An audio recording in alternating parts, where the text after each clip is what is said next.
రాష్ట్ర 10వ తరగతి పబ్లిక్ పరీక్షల ఫలితాలు బుధవారం ఉదయం 10 గంటలకు విద్యాశాఖ మంత్రి నారా లోకేష్ విడుదల చేశారు. తాజాగా విడుదలైన 10వ తరగతి ఫలితాల్లో 81.14% మంది విద్యార్థులు ఉత్తీర్ణత సాధించారు.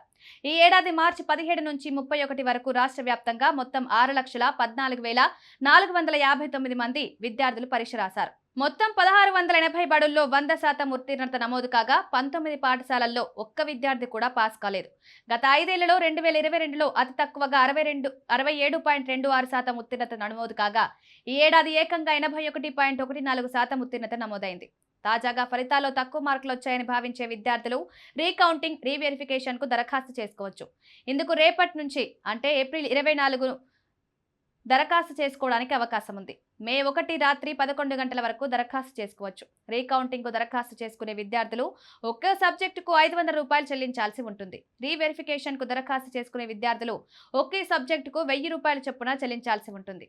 ఫీజు చెల్లింపుల నుంచి దరఖాస్తు వరకు మొత్తం ప్రక్రియ ఆన్లైన్ విధానంలోనే ఉంటుంది. విద్యార్థులు, వారి తల్లిదండ్రులు ఈ అవకాశాన్ని సద్వినియోగం చేసుకోవచ్చు.